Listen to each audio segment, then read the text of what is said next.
Hello everyone and welcome to episode 138 of the TEW 2020 New Japan Pro Wrestling Series here on the channel, as it is the anniversary show.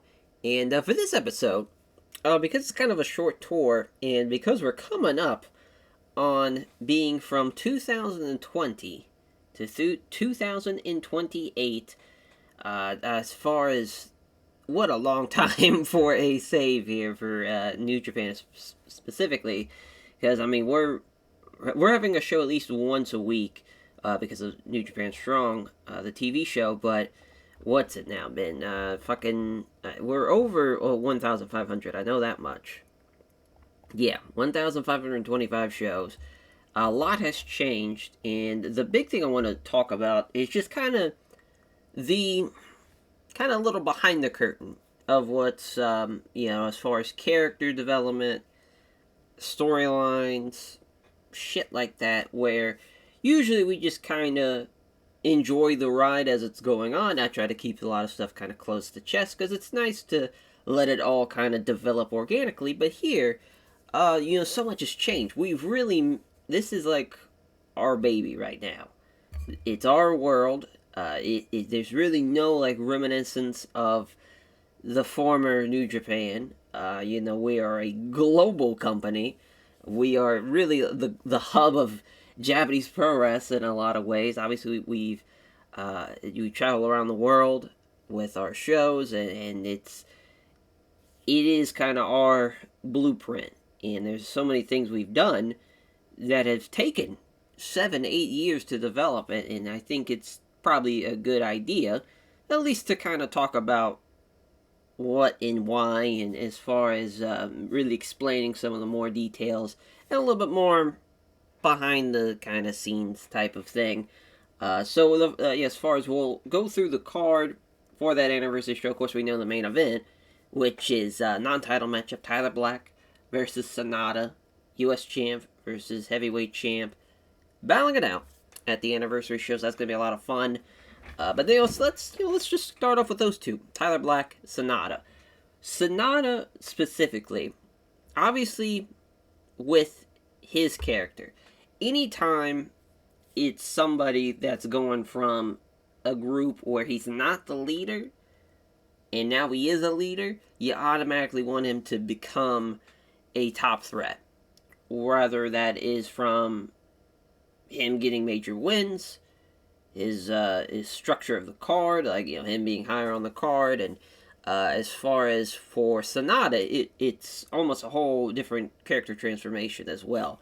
Because with Sonata, the Cold Skull gimmick, kind of like I would kind of associate maybe like a silent assassin type of character, where he had the obviously potential to be that kind of top guy, but it never really obviously paid out because Naito was the guy.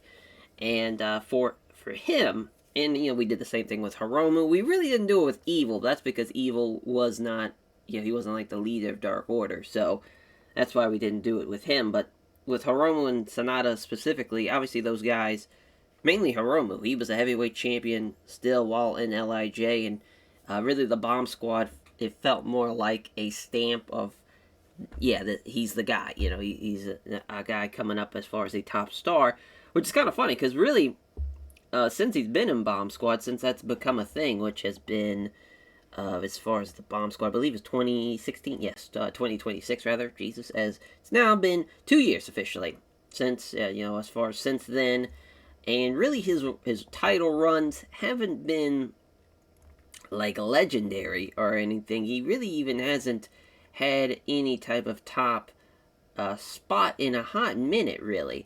When you think about it, as far as he was a heavyweight champ though in 2027, so I guess you could say that. Yeah, that really is a big time run though. From January to September, 5 defenses. Yeah, he's definitely been that guy as far as it was a more more impressive run than when he won it the first time as well.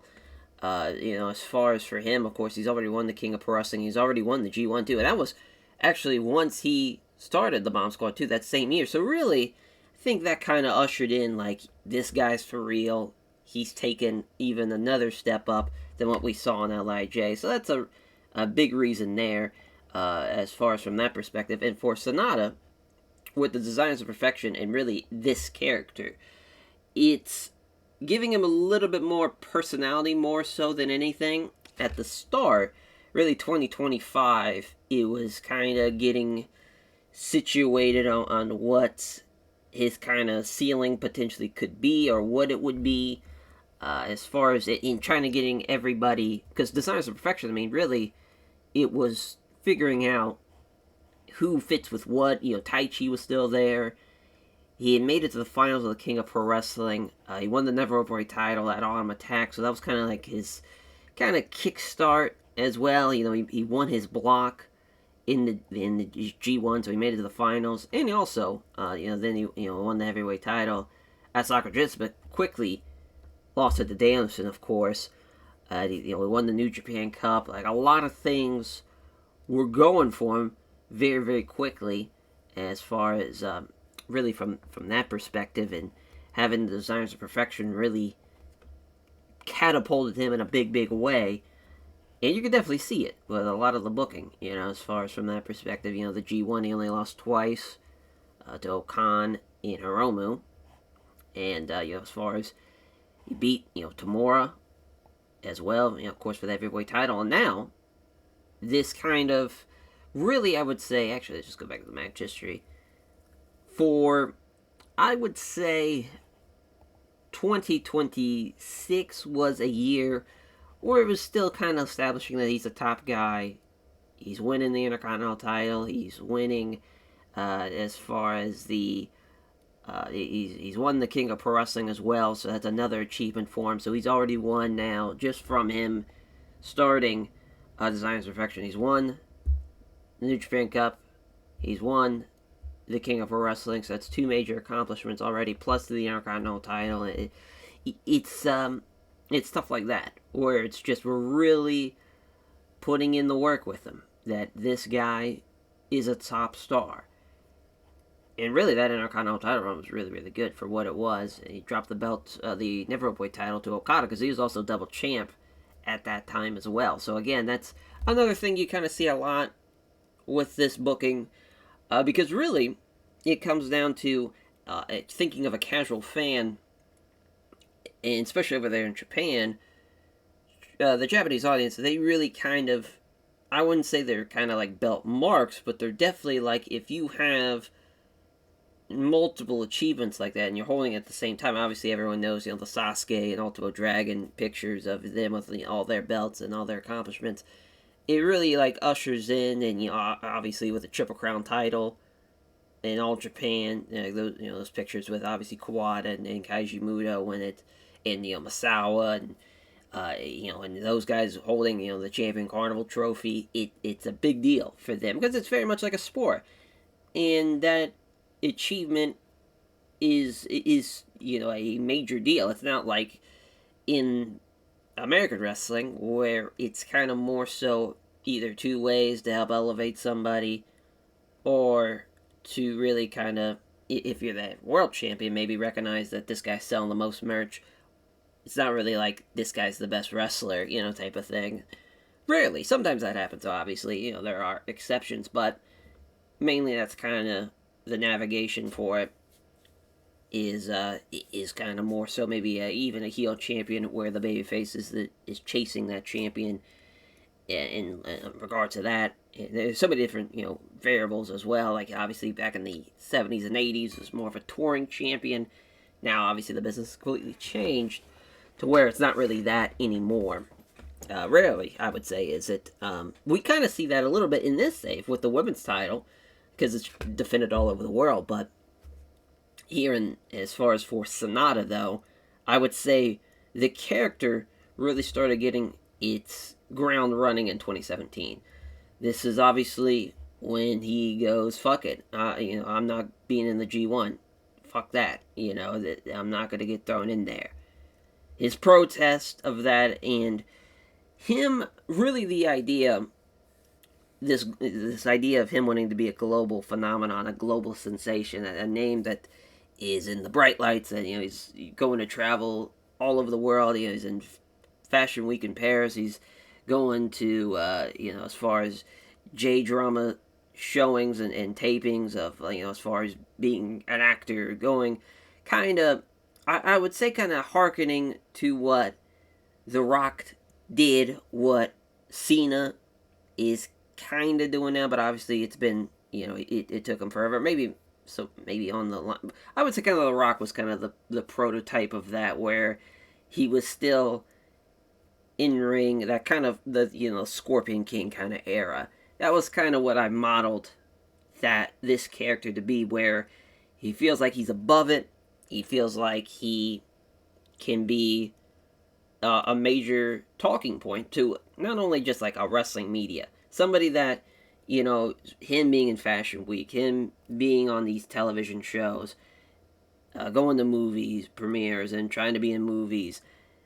It's to get the kind of name of like a New Japan Pro Wrestling performer in like a mainstream environment. That's kind of the idea behind it, and mainly a character that is polarizing in a lot of different aspects. For the casual, maybe Japanese audience, they go, "Oh, look at this guy! He's refusing to fight. He's trying to go to all these places.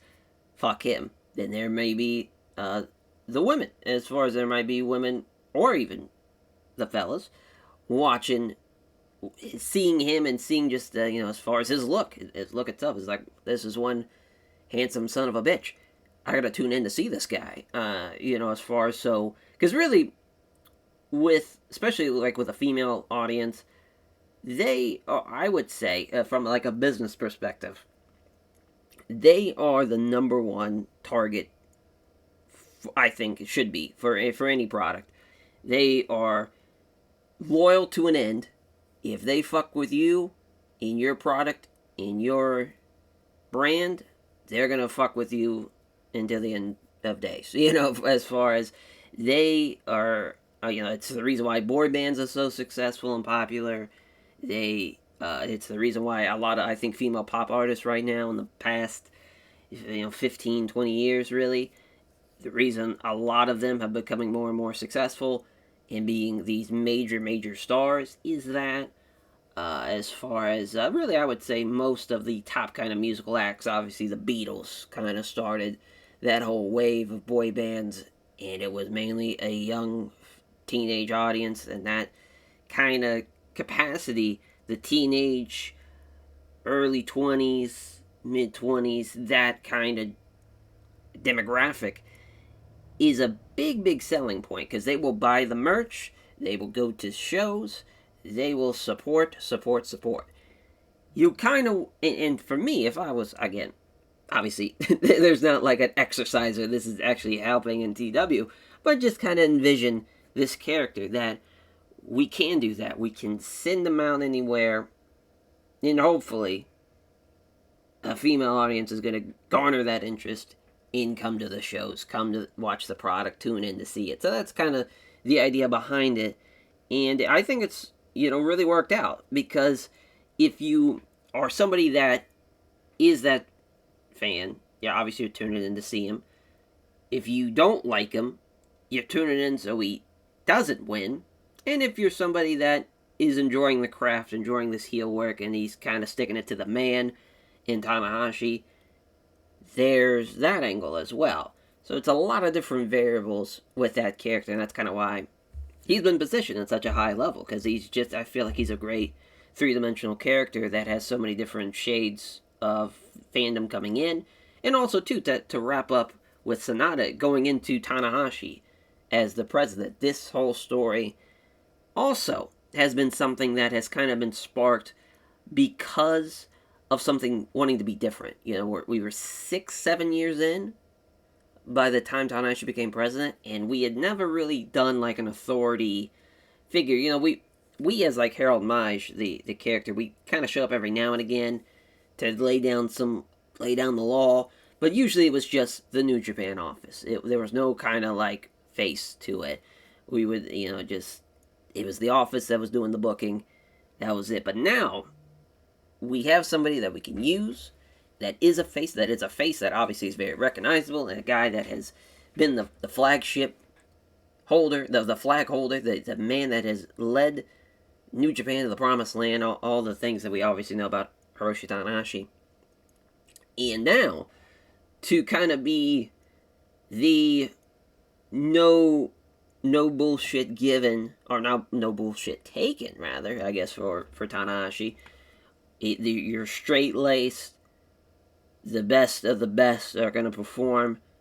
You're not just going to kind of walk all over it type of character.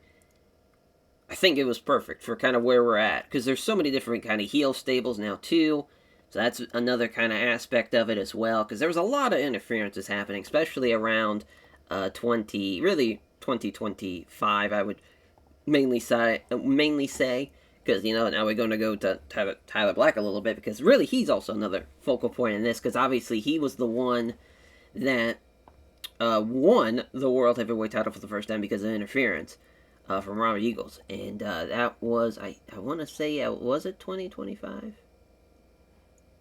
Thought it must have been a little later, yeah, because that's him winning the U.S. title at Wrestle Dynasty, so it must have been 2027, like I had originally thought.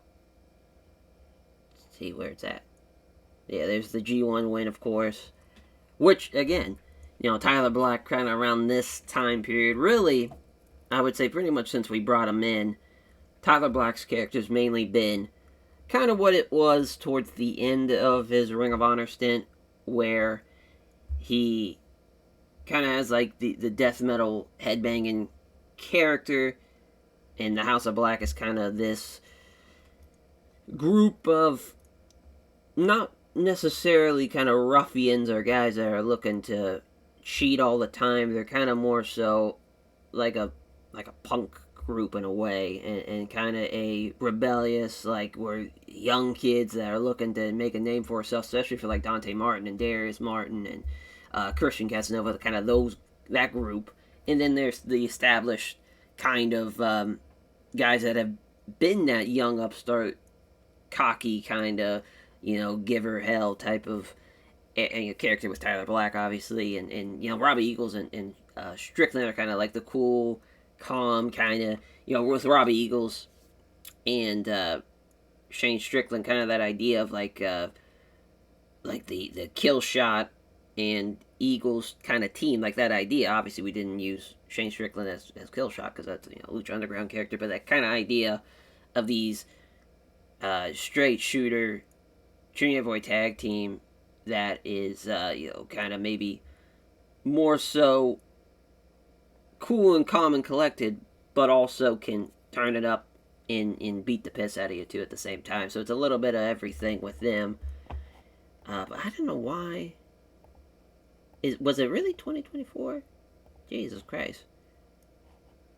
Yeah, there's the heavyweight title matchup. Yeah, Power Struggle. Here we go. Yeah, it was 2026. I was just looking way too up on the card. I was like, it had to be 2026. So, obviously he wins. He beats Konosuke Takeshita with interference. You have the rematch. Takeshita wins after the turn, and you have now Takeshita, part of Diamond K, instead of being, as far as in his group. Again, another guy that was a part of Blast Off, wasn't really the leader, still Ibushi's group, catapulted him and, formed Diamond K, and he's done really well for himself. Again, kind of harkening back to that, the talking point of Sonata and Hiromu, where these guys are breaking off from their groups and forming their own. We need them to be established as a top star, and that definitely happened with Konosuke Takeshita, because obviously with this addition to Diamond K, and as far as they've been a group for a couple of years now, it'll be 2 years officially in August, and just kind of the things that Takeshita has obviously done, as far as he's been Intercontinental Champion. He's won, or he didn't win it, but he made it to the finals of the New Japan Cup last year.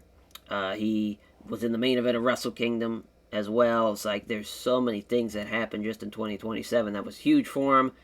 And, and obviously being the heavyweight champion at Power Struggle, that definitely made things for the better. And obviously right now, he won the Rumble, so that's another thing for him that he's added to his kind of accolades. But he's been positioned in a pretty high level. You know, he's just in a couple of years we've had him. He's a two-time heavyweight champion and Intercontinental champion. As far as he's been King of Pro Wrestling champion, obviously won the King of Pro Wrestling, then defended like it was a briefcase too. Just in that couple of years, we've established him as a pretty big name, and of course we talked about the finals of the New Japan Cup. A guy that will probably, before it's all said and done, maybe win a G1, maybe make it to the finals of a G1. So you have that. As far as I would like to talk about probably two more characters, and then we'll go into the actual show, because it's already been about 20 minutes. So Dragon's Den, Hiro Tamura. Obviously, for Tamura, he has been with us pretty much since the beginning. You could kind of say he's been a homegrown talent in this save. And really, the idea with him was kind of a harkening back to the idea of strong style. Here's a guy, a legitimate fighter turned pro wrestler. It's got the size, has the technical ability, can kind of do it all of what we wanted. And obviously, being a guy who started as a young lion here, didn't even leave on excursion, and has now main evented Wrestle Kingdoms. He's won heavyweight titles. He's done it all. Really, the big turning point for him, of course, because originally it was him and Danielson being the leader. Once that kind of changed a little bit, it's really, I'd say, his first G1 here does really, really well after winning the Never Openweight title and still being the New Japan Strong Openweight champ. So this is, again, he's got 2 belts going to the G1, so you kind of know that this guy is a force, just already in 2024. Then we have Dragon's Den form. He wins the G1, and he wins the heavyweight title, because, of course, we see Danielson retire. So once Danielson is done, it's like, well, he's got to step up. He's now the new face of Dragon's Den, gets the heavyweight title. Just like that, as far as you put him in a position to succeed, even though it was probably a little too early. The Zack Sabre Jr. match was great, though, because Zack's incredible. But then, again, now he beats Walter, who was on an incredible run as Intercontinental Champion, gets the win, and retains his heavyweight title. So really going into 2026, he's main eventing Wrestle Kingdom as a double champ, and is looking to be a dominant force. Now, of course, we know Takeshita beats him at Wrestle Kingdom 20, but that kind of establishes both Takeshita and Tamura as far as in that perspective of how things can be done. Now, for really him, it's been pretty much the same. He's been that credible threat of a main event upper mid-card guy. Obviously, he's now Intercontinental Champion right now. He made it to the finals of the King of Pro Wrestling last year. He won the New Japan Cup last year. He's still booked as a credible threat just after a couple of years. And, really for him, he just is kind of perfect for what I think kind of a Japanese heavyweight can be. A guy that has a legitimate background. A guy that is just a fucking incredible shape. Guy that can beat the piss out of you. Take it technically. He can just kind of do everything that I've asked him to. So that's another reason why he's been booked pretty prominently as well. And now, for the last guy to talk about is Will Hobbs. Obviously, Will Hobbs has been, again, he's kind of like in the same role of what Tamura is a guy who was brought in at the start of the save. Him and Tankman as the Disciples of Darkness originally, and then they became the Order of Destruction. He was mainly a tag guy. Then, eventually, they win the tag team titles a couple of years, but he also wins his first singles belt. He becomes the New Japan Strong Openweight Champion. He beats Sheamus at Strong Taping. Comes his first ever singles title win. He drops it to Jay White, but in the end, he still ends out as a tag team champion in 2022. 2023, nothing really coming as far as titles wise. He has a rematch with Jay White, but he loses. So again, he's not positioned in a high spot, because it's still Brody's the man at this point. Brody's the guy. He's the guy we position as the top spot in Dark Order. 2024, though, he's had a couple of years being a part of a singles type of role. He's getting comfortable, but still, he's doing well. But there's still guys that are better than him. The Okadas, the Tamuras, these guys are getting the better of him. 2025 rolls around, though. Again, still losing, but he's still a viable threat from his size and his ability. He's just putting on a clinic out there. They fall short in the tag league, but this is kind of the year, I'd say 2026 is kind of the year where now we see, holy shit, this guy is for real as a single star. Makes it to the finals of the G1. Comes up short, but makes it to the finals. Made a hell of a run in the New Japan Cup. He made it to the semifinals. He wins the Rumble to start off the year. So that was really the kickoff point, where it's giving everyone a notice of this guy's here to fuck shit up. And he is coming in a big bad way for gold in a singles competition. So it's establishing him as a singles threat. Obviously the G1 very much helped him there. Wins the US title from Pac. So now he gets his first ever IWGP singles title. Officially here is kind of when the shift changes, because I know Brody's getting tired, he's getting older, and it's preparing Will Hobbs now to be the top guy in Dark Order.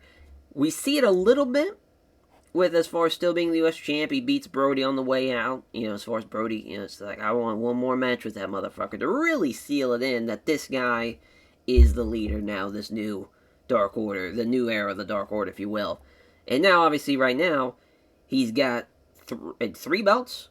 Or he had 3 belts. Now he's only got 2 because he lost to Tyler Black. But just a guy that I have so much love for in real life as far as Hobbs.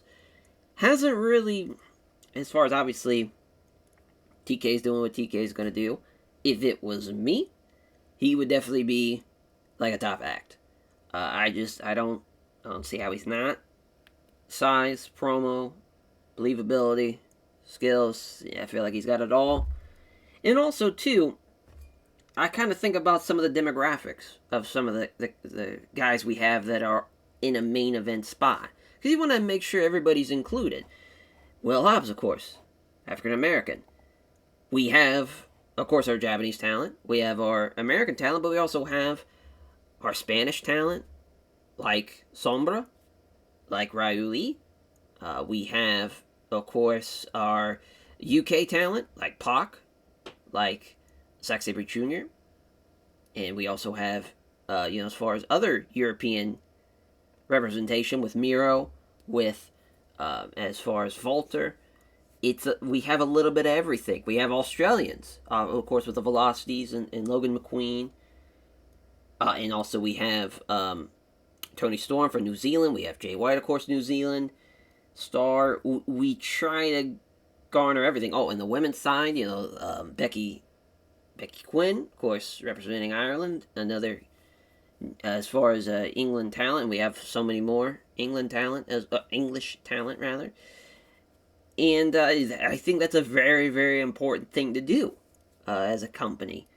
Make sure representation is, especially at a global scale like this. If we were kind of smaller, I wouldn't really factor it in. But because we are a global brand, I want to make sure everybody's covered. I want to make sure everybody's shown in a great light. And also want to make sure everybody's kind of getting a rotation of being the top act as well. That's been a big thing. United Empire have been on a great run for 7 years. There's been times, obviously, when Zach was heavyweight champion, or when Volter was competing at a high level as the Intercontinental Champion, or when they're tag champs. They're definitely a big focal point. Task Force Death.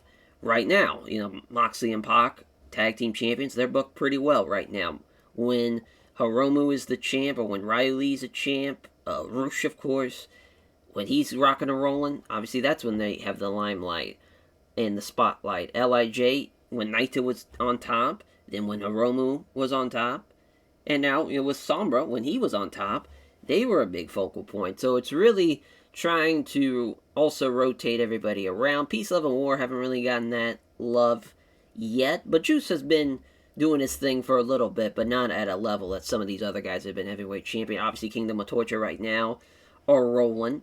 As far as House of Black with Tyler Black have been have been celebrated and have been the focal point for a good bit of this. Diamond K have been great in a lot of different roles, whether it's Nakajima, Kato Crusher, Kenta, Takashita, or Takeshita, or Kota Umeda. And of course, Designs of Perfection with Sonata and the Velocities as well. Dark Order now with Hobbs, and even sometimes Tankman. And, as far as from that perspective, now Jamie Hayter and Statlander, maybe a rising top women's team. Blast off there when Ibushi and when Takeshita was there. It really helped them out a lot. Not necessarily anymore. The Four Horsewomen, they were running the women's division for a hot minute. Now it's really Triple Talent Tandem, but now we have a new team, of course, in the Ladies of Death, with Thunder Rosa, Sage Sen, and Raven Creed. Queen's Quest there, when your Tommy Hayashita was on top, it was going well for him. Same thing for Tokyo Cyber Squad with Hana Kimura and Starlight Kid now, the tag champs. They're getting a nice focal point. As far as Donna Del Mondo, of course, Julia now, part of the roster full time, so we're seeing them more and more. A lot going on. But I felt like that was kind of necessary to do. Kind of get a little peel back of what's going on with the roster, with the company, and kind of the booking philosophies that we have now, as far as 8 years into the save. Actually, technically, I guess it'd be 9, yeah? Because, it technically is. Because, 2, 3, 4, 5, 6, 7, 8, yeah. It would be 9. So that's a long time.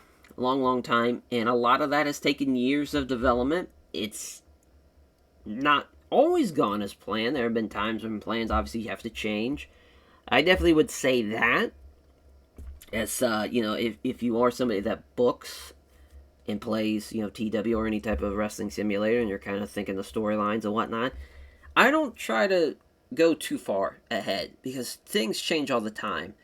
Injuries, rating differences, or maybe there's bad chemistry. You never know what is going to come up on the horizon. So either always kind of have a bit of a safety lever of, if something happens, you can immediately pivot to something else. That way, someone isn't just, if somebody gets injured and you just go, well, oh fuck, now what do we do? It happened with, in another series, with the All Japan series, when Tosha Kawada got hurt, building up to the matchup with Misawa, and he broke his leg. He was out for a year, damn near. Obviously, it's like, well, we gotta pivot. We can't, just have Misawa now just kind of be left in the wind. Obviously, he's got to defend his belt. We got to get the new challengers going, and you just got to kind of keep that ball rolling. So it's nice to have a great vision of what you want, but there's a lot of times, like right now, we're a year out from Wrestle Kingdom.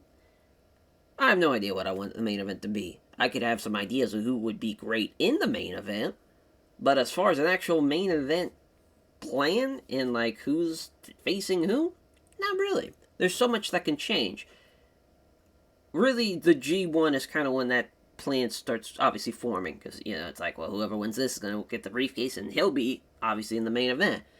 But now, so much can change. From February to the summer, from basically spring to summer, you have that whole plan, and then you also have the fall as well, and maybe something happens, injuries, or very much a thing, especially with this schedule and this product.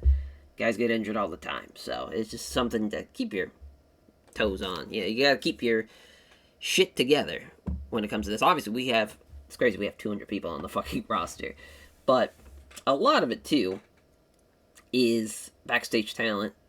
There's also, a lot of young lions. They've been pumping out young lions left and right. I can hardly keep up with them, but I think that 40 minutes now, or almost 40 minutes. I think we've done enough of explaining some of the behind-the-scenes stuff. So for our anniversary show, to get us back on track, Tyler Black, Sonata, non-title. See if the U.S. champion can beat the heavyweight champion. We'll see if the heavyweight champ can beat the U.S. champion, as that is, of course, matchup made by Tanahashi. After, as far as Tyler Black kind of threw it out there, Sonata brushed it off as feeling like, if that dork wants to make it happen in Tanahashi, we'll make it happen. Here it is. It's been done, but, of course, non-title. But for Tyler Black, though, that's still a great opportunity. Just because it's, the title's not on the line, that also can maybe help him, because maybe it could have been champion versus champion, both belts on the line. So that could have even been a bit of a risky gamble for him. So it just kind of, I think it's the best of both worlds there. Well, let's see how that main event plays out, though. And the New Japan Strong Openweight Tag Team titles on the line. Kingdom of Torture versus Kota Umeda and Kenta. They beat them, as far as Kota Umeda and Kenta. They beat the Kingdom of Torture during the Tag League, so hence why that match is taking place. Here, Kazuchika Okada versus Daichi Hashimoto. I wanted to have a heavyweight versus junior matchup. Wanted it to be a fresh matchup. And I kind of wanted it to be kind of a bit of New Japan's past, New Japan's future, and felt like this was the best thing for it. Daichi Hashimoto, of course, has now been a junior heavyweight champion. He's main evented shows. We've really put him in a big way because of not only who his father was, but because he's also super talented. He's one of the best juniors we have. He's one of the best guys we have on the roster in general. And I think he's going to outperform Okada there. So that's going to be a big matchup for him. We'll see if he can get the win. Then Hobbs, Tankman, and Evil against Task Force Death. Building up to Pac, Moxley against Hobbs and Tankman there. Which, I'm not sure if we're going to have that be at the New Japan Cup, or if we're going to have that be a little later on down the road, maybe at Sakura Genesis. Kind of really just depends on how it all kind of plays out. Falter, Zack Sabre Jr., Lee Moriarty, and Jonathan Gresham versus Shotaro Ashino, Claudio Castagnoli, Jazz Gable, and Takanori Ito. So we have the Never Openweight 6-man champs in this matchup. We have the Junior Heavyweight champion and Lee Moriarty in this matchup. I think it's going to be a great matchup, though. That might be one of the best things on the card with how much talent's in that match. House of Black versus Designs of Perfection. So this is the Junior Heavyweight Tag Team Champions, the Velocities, and Logan McQueen taking on House of Black, which will be Shane Strickland, Robbie Eagles, and Dante Martin. So that's going to be a fun match as far as the Junior Heavyweight 6-man matchup. Konosuke Takeshita and Kosai Fujita against Shinsuke Nakamura and Taiji Ishimori. Obviously the co-main event, Diamond K versus Kingdom of Torture. Wanted to do that on the undercard as well. And then Himeka Rita and Suzu Suzuki taking on Julia and Sakiaki. I wanted to, Himeka Rita and Suzu Suzuki, I think it's going to be a great team. We're trying to get in them, their kind of sea legs under them. See how they do as a team. So a little building here throughout this tour, and then having a matchup against Julia and Saki Aki as far as to open up the show. I think it's going to be a good match. I think it's going to be a good little matchup, and that's the women's matchup. Of course, we saw the debut of the Ladies of Death with attacking Triple Talent Tandem. We're really going to make that for the New Japan Cup, because I want to really build up that they were taken out in kind of like a kayfabe injury of them not being here, so that they're not going to be booked on the tour, and that's why. So, kind of give them a chance to recover and regroup, especially for Io Shirai, who's been flying all over the world and defending her belt all over the place. She could use a rest. But yeah, as far as now we're going to the day one show. Backstage incidents, a lot of them, for me in like an hour. As far as he helped create a fun and relaxed atmosphere backstage after finding a discarded karaoke machine starting an impromptu pre-show competition. His melodies of power balance apparently stole the show. Nakamura, Shinsuke Nakamura, damn. Makes me sad that they'll never have an interaction in real life. Because these two would have been very, very, very charismatic as a team. If, for some reason, Japanese Pro Wrestling, or if Hana Kimura went after she maybe left Stardom to go to the WWE or something, that would have been a cool, like, little mixed match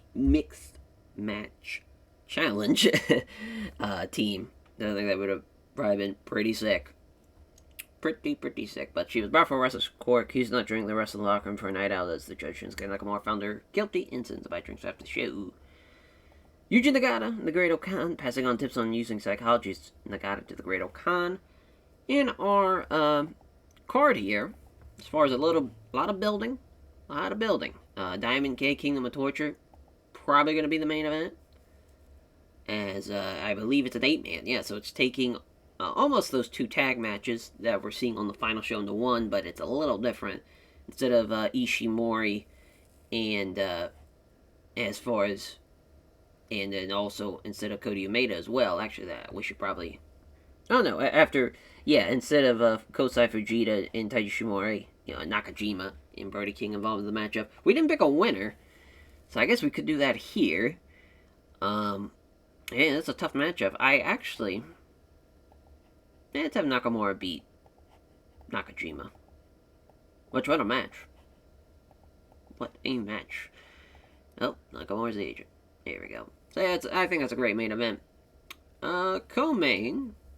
So we have Gresham and Makabe. I believe that's Steiner. Yeah, that's Rex Steiner and Takanori Ito, which Makabe is going to get the win, hopefully over Rex Steiner. And the Ladies of Death of the Kingdom of Torture taking on Queen's Quest in a trios match. Thunder Rosa is going to get the win. We're going to see how they do as a debuting trio now. Okada and Fredericks against Hashimoto and Fujinami. As that will be I believe it might be the Technical Masterclass matchup. We'll see. It might be. Futa Nakamura and Moroku Takato might be it, though, too. Or it might even be... Yeah, I'd actually probably say it's that. I don't know what's going on with TEW right now. It's taking forever. There we go. As Yano Fujinami gonna get the win over Carl Fredericks there. Then we have we have a Young Lions matchup and a Young Lionesses matchup. As Futa Nakamura gonna get the win there. And then Himeka Rita and Suzuki gonna beat Matsuki Inoue and Yukio Koshi. As there is that. We'll probably run the anniversary show in Kanto, so we just won't run there. Yeah, we haven't ran it. Kyushu and whatnot. We haven't even ran it in 2028, so this would be a good time. Kagoshima Arena, perfect. Alrighty, day 1, the Road 2 show. 65 here is Yukio Koshia, though, as Yukio Koshi, rather, as far as she did really well. 30 for Young Lion, and she was off her game. Pretty good start, but yeah, Himeka Rita and Suzuki, 80 and 71. Great stuff there from them. 63 for Nakamura and Moroku Takato, as far as Takato dies from a deadlift gut-wrench powerbomb. That is a hell of a move there from the former Dragon Gate man. As Carl Fredericks, still rusty. He's taking a loss here to Leona Fujinami, double under suplex. Yep, I mean, Hashimoto already outperforming Okada before you can get to the final show. So that is a great telltale sign. Oh boy, they get outperformed. Not a great debut for the Ladies of Death. Thunder Rosa gets the one with the reverse DDT, but yeah, she gets a 53. Raven Creed's the best one out of the bunch, so that's kind of crazy. And then Sage Sin with a 49. Yeah, not a great start. Not great at all. An 80 for the co-main. Gresham and Makabe beating Steiner and Takanori Ito. The arm trap German suplex from Makabe. Oh, damn, over Takanori Ito. I knew we should have picked Rex Steiner to lose. Got the crowd buzzing for our main event. 8-man tag. Kingdom of Torture beating Diamond K with Nakamura beating Nakajima with the Bumaye. As Nakajima 79. Nakamura and Devitt, worst guys of the matchup, and Brody King. Wrong team won. There, as yeah, that definitely should have been, but Nakamura was really off his game, so he could have been a little bit better. He had Konosuke Takeshi Dakota made up best guys in the match. It's a good performance for a tour show, but yeah, just the match itself, bit of a swing and a miss because of that bad rating from Nakamura. But there's only 3 Road 2 shows and then the final show, so this is a very, very short tour. So we only have 2 more tour shows left, then we'll be on to the final show. So yeah, on to day 2 we go. Alrighty, the day 2 show of the Road 2 anniversary show. As far as backstage incidents, we got a couple of them. Another Wrestler's Court, this time Young Lion Jesse Stanley, as far as he's brought for Wrestler's Court, accused of not joining the rest of the locker room for a night out, as the judge, Shinsuke Nakamura, found him guilty and sentenced him to buy drinks for everyone after the show. So a small positive impact there. And it's Satoshi Kojima, passing on tips on microphone work to Hayato Tamura. As for the main event for this night, it's tough. Diamond K, Kingdom of Torture again, or Tyler Black and Rob Eagles against Sonata and Baroni. Yamamura, which is going to be a good matchup as well. But that might actually be a technical masterclass matchup, if I remember correctly. Yeah, it is. So, it's not going to be that. Baroni Yamamura is going to get the win over Robbie Eagles. A little 20-minute matchup. Diamond K, Kingdom of Torture. Good little trios matchup. Drew Parker's going to beat Kosai Fujita for a win for Kingdom of Torture. I don't think that's going to be the main event either, because I think Order of Destruction versus the Lucha Brothers tag team matchup here. This is a huge tag match, because obviously, at one point, two of the best tag teams that we had still are one of the two best tag teams, but I wouldn't say they are the best. The last time they had a matchup was 2026? 2025, actually, the end of obviously the tag league. They are 2-2 right now against each other too. So this is for the breakout on the fifth matchup, and Will Hobbs is going to get the win. So Order of Destruction are ahead in the series of matches. So that is huge. But that little win there for Hobbs and Tankman, proving that they are a viable threat for Moxley and Pac as well with that matchup. United Empire, Suzuki-gun, as it will be as far as Volter and Lee Moriarty against Claudio Castagnoli and Shotaro Ashino. Great matchup here as well, with Moriarty, the Junior Heavyweight Champion, beating Claudio Castagnoli. Again, just great stuff from Moriarty here, getting a big win, and I think he's going to perform really well too, on top of that. So we have a Young Lion matchup, and then Hana Kimura and Jungle Kiona against Julia and Saki Akai, which is a Steel Show matchup, as Akai is going to beat Jungle Kiona as well. So that's going to be a pretty good matchup, I think, all things considered, especially for a Steel Show matchup. Put it smack dab in the middle. And then Shimatani going to get the win over Osamu Nojima, which is one of our young lions, of course, which Shimatani is going to get the win. So again, we just want to make sure we're not going to be running Kanto, and obviously be running Shikoku as well, since it's been a while since we've ran there. So yeah, 3,000 people, perfect. And now day 2 gonna be in the books here, as god damn, they don't click. Shimatani's rusty. Just an all-around terrible way to start off the show. Gotta love it. Gotta love it. 70 here, because obviously the opening matchup stunk. But at least, all things considered, it could have been a lot worse, I guess, as Baroni pinning Robbie Eagles after the moonsault. As damn near a dead even performance. Obviously, just Sonata a little bit better than Tyler Black. A good matchup for them as far as building up to the Tyler Black Sonata matchup. Kingdom of Torture beating Diamond K here. Parker beating Kosai Fujita. Double foot stomp. As, Nakamura and Konosuke Takeshita doing the exact same rating. That's kind of crazy. So shout out Nakamura there.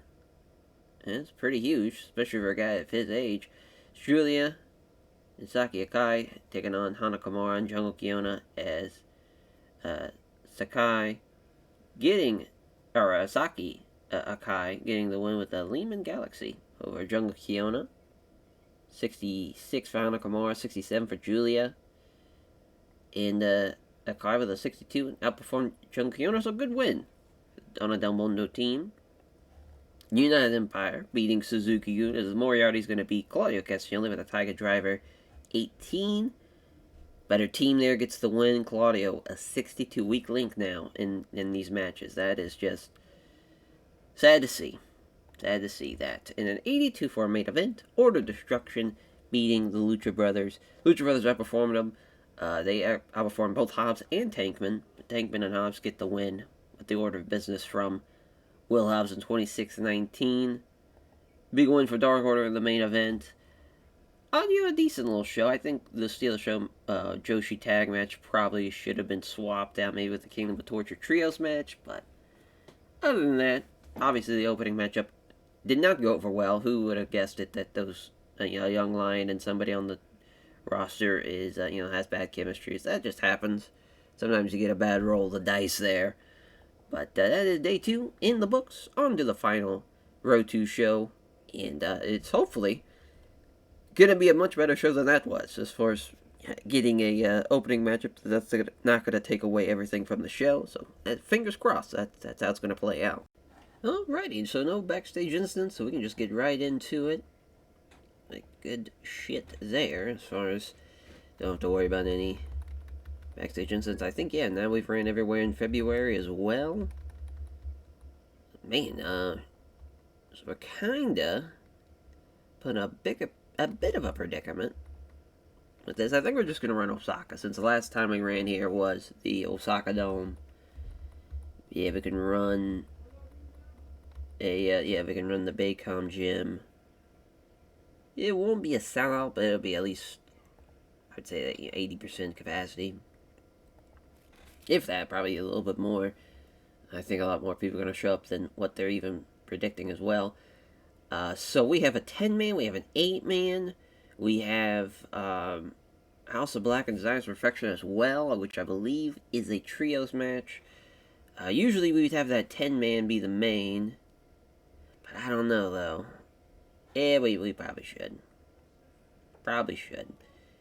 Because that House of Black Designers Perfection 8-man, oh no, it might be an 8-man. I'm thinking about it because I think, but as far as, I don't know why, brought that up. There we go. As Yumeda, Kenta, Nakajima, Kato Crusher, and Kosei Fujii against King Devitt, Jay White, Brody King, Drew Parker, and Taiji Shimura. So, no Nakamura in that matchup.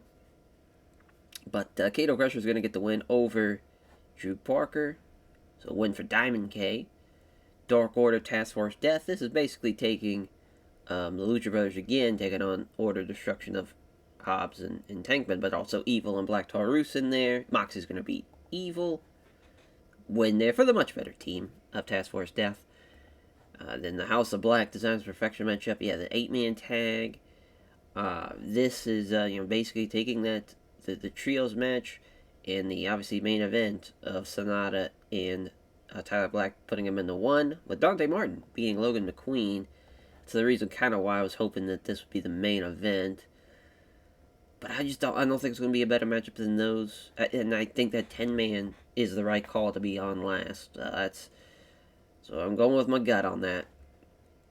Okada and Okuda taking on Daichi Hashimoto and Yui Mura. I believe this is the Steal the Show matchup. And then, which Keisuke Okuda is going to beat Yuya Uemura there. So that's a nice win for Okuda.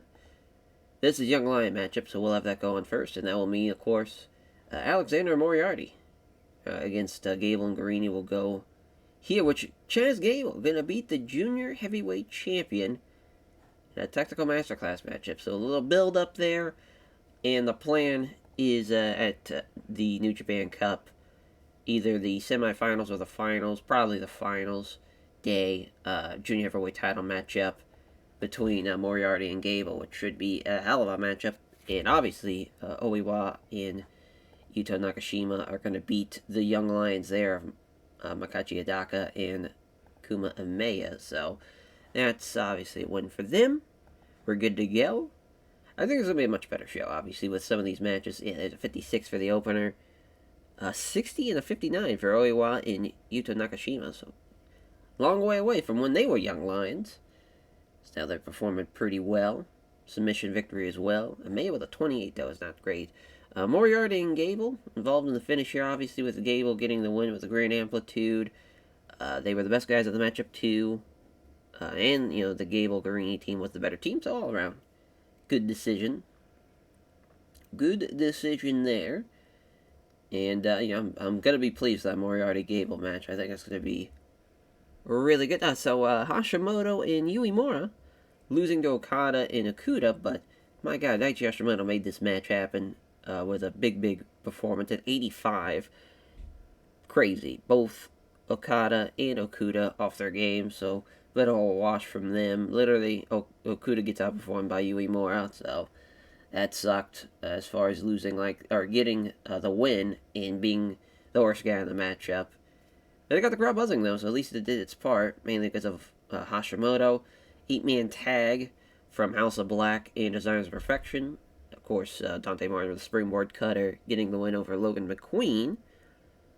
And McQueen was the worst guy in the matchup, so as far as a legitimate loss, kind of crazy how the majority of the people in this matchup are Australian. But as far as Tyler Black, Sonata, 88, 84, going into the main event now, the next show. Thank God they didn't get hurt, or nobody got hurt there. As same thing for this, Task Force Death and Dark Order, the 8-man tag at 85. Great performance here, even with Evil and Black Taurus in the 60s, and even Calvin Tankman almost in the 60s with Moxley pitting Evil to double arm DDT. I mean, Task Force Death, again, just as a unit, one of the strongest we've had pretty much since their inception. Just great stuff there. 10-man tag ends with Diamond K getting the win over Kingdom of Torture. As Kato Crusher getting the win with the Argentine backbreaker. 20 minutes, 1946 to be exact. As this is again, it's kind of crazy that Kenta and Jay White are at the top. Cody made it the best guy in the matchup though. But it's just crazy. Kenta, Nakajima, these guys have been working for well over 20 years at that point, are still performing at a pretty high level, and or some of the best guys in the matchup. Just tough to see as far as how great Kenta has been throughout this save. I mean, it's just been unreal. He's been outperforming. This is, I would say, if you were to describe 2024 Kenta right now, and you had to give him a rating out of 0 to 100, I'd say 78 might even be a little too high for him right now. So imagine 4 years from now. That's pretty shocking. Pretty shocking. But a good little show.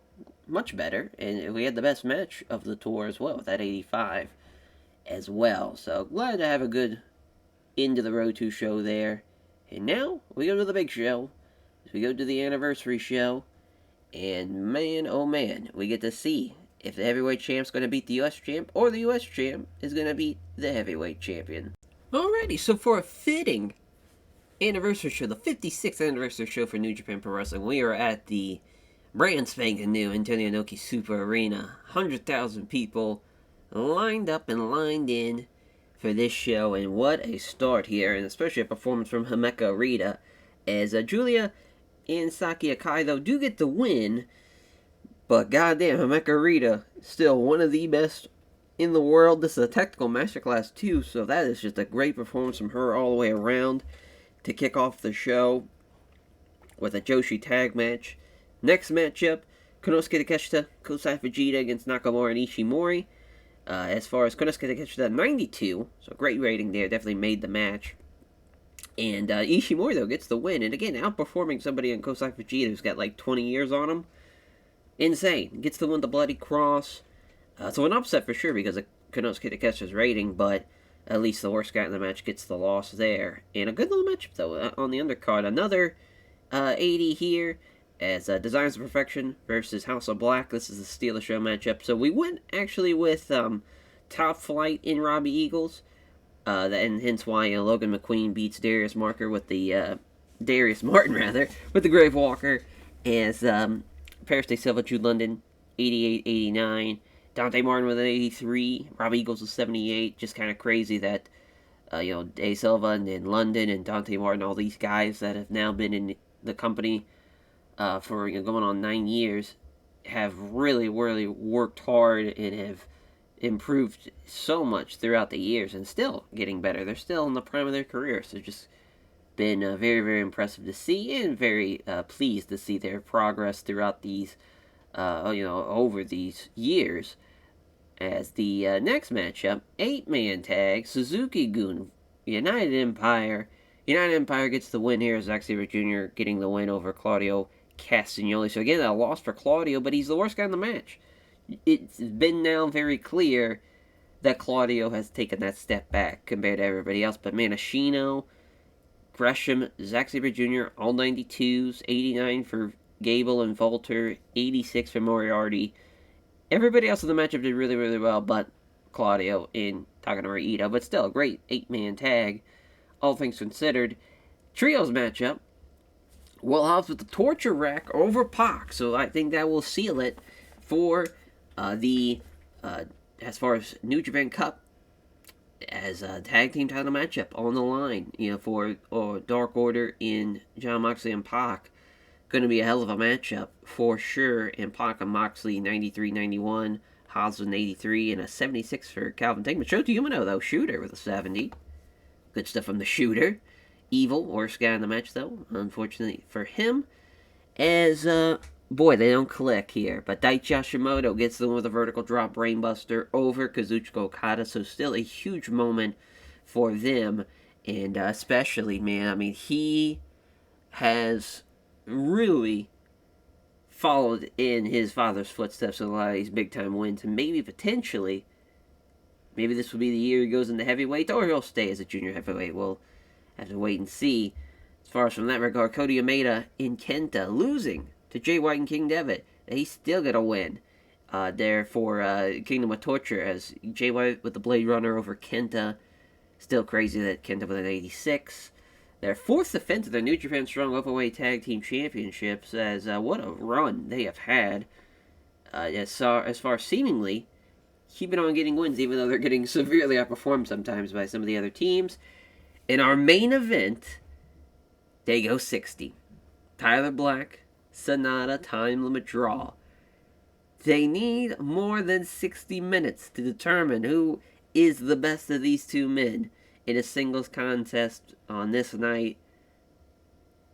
I'm very, very pleased with that 94, though, because we've done 60-minute time limit draws before. Haven't really worked out as well as I would have hoped, but here they do it. And that is a testament to those guys for sure. That's a hell of a match. A hell of a matchup to get that 94. Very, very pleased with that. So we don't get to see who's the best out of those two men. We gotta wait another day, it looks like. As Moxley and Pac afterwards, as far as, maybe we'll have Pac kind of icing up his neck and his back. As far as, after getting put in the rack by Will Hobbs and Moxley and Pac, as far as Pac very much defeated, but Pac is, helped up, with Moxley, and he's really cutting the promo mostly. How, as far as tonight, they got the win, but come the New Japan Cup, when these are on the line, talking about the IWGP Tag Team titles, they're going to be at their A game. And they know that they can beat them, because they know that any given night, they're the best in the world. Just tonight wasn't their night. But they're going to be ready. They're going to be prepared. They're going to be training hard. They're not going to be taking any time off because of the Cup. They are going to be working in the gym, getting stronger, getting better.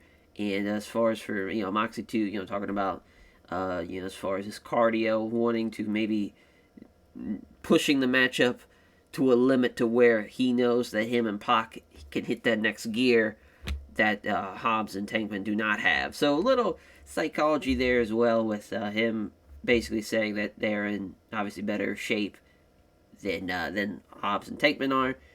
But yeah, there's the little press conference there. The next one is Daichi Hashimoto, harkening back to, again, just if there's something about this arena, he just feels like he can be at the top of his A game in this arena, because he's got Inoki looking down on him. He's got Hashimoto looking down on him. His father, Shinya Hashimoto, he feels their presence in this arena, and he knows that he's got to do this for his family. He's got to do this for himself as well, to prove that, again, he's just not a second-generation star that has, coasted by because of his name. He's earned these matches, he's earned these wins, and he's earned these accolades with his talent and skill, and does so tonight, beating Kazuchika Okada, as far as a guy that has been there and done that, has been the heavyweight champion, and is something that Hashimoto eyes one day. So as far as again, just really a grand kind of summarization and appreciation of what Hashimoto's been doing in the past couple of years with us, and also just kind of the legacy that he's fulfilling, just being in New Japan right now, son of Shinya Hashimoto, but now doing it in a big bad way, beating heavyweight champions in a high setting. So that's big win there. In our last one is the Ace, President Ace, getting taking some press conference questions, talking about as far as the attendance, and talking about what's been going on in New Japan and now going into the Cup, but obviously talking about the main event for Tyler Black and Sonata he tips his hat to both guys, saying, what you saw, two of the very best battling it out for 60 minutes. Not a lot of people in the wrestling world can do that. Says that maybe that's what we get for having a non-title matchup. Even though obviously if there was a title matchup, it would have been at still an hour-long time limit. But still, this idea of maybe the title on the line might have pushed one of each other to that kind of 11th or 12th step of as far as on the spectrum of kind of where their gears were going to be. Instead of being at a level 10, they're going to be above that. But as far as for them, is it's very much a more of a legitimate press conference than anything, but really putting over the fact that this company, New Japan Pro Wrestling, is about putting on the best wrestling display in the world, and they show it here in that main event. And it's Tanahashi being proud of those guys. Say we might not see eye to eye, talking about him and Sonata, but tonight he proved that he is still one of the best in the world, even though he might not go about it the right way. He might try and be a polarizing figure. He knows that bell to bell, there's not a whole lot of guys out there better than him, and that's why he's the IWGP Heavyweight Champion. He's proved it. And, as far as he loves to see maybe potential rematch, but obviously he knows that Sonata, as far as will be taking on the New Japan Cup winner next, so that he's kind of more so now focusing on the future, focusing on whoever wins that cup, and really putting that over as far as the New Japan Cup being the next challenger for Sonata, the winner of that. So it doesn't really reassure that there's going to be an immediate rematch or anything like that, but it just says, hey, we're going to see what we get with, Sonata in the New Japan Cup winner at Sakura Genesis, and, we'll go from there type of thing as well. Because obviously that person might win and beat Sonata. You never know. So as far as we don't want to show our hands too far away as far as what's going to happen in the future, but is it going to be a rematch potentially down the line, or maybe not? Maybe as far as they don't meet up again, maybe they'll be in the same block in the G1. There's a lot of different ways we can go about it, and that's a hell of a matchup though. To have the main event, the show, the only 90 on the show, just crazy again that this has been a bit of a down year for us in 2028, but I think we'll get rocking and rolling here soon. It's been that anniversary show. We're really more of a one-match card in a lot of ways. I think the New Japan Cup Finals is really going to be a blow-away show for us. I think that's going to be when we really kick it into high gear. But definitely want to put over those guys. I mean, working 60 minutes, it's a fucking long time. That's a long time, and have a great match like that is so impressive. And trying to think who else we can put over here. Let's give Hashimoto a hug. He was great. Come here, you son of a bitch. Good stuff. As that will do it, though, for the anniversary tour. Of course, our next episode is the New Japan Cup, as we will see the tournament played out throughout March to find out who will be the next challenger for Sonata and who will be the 2028 New Japan Cup winner. So we'll catch you guys then. Take care, everyone.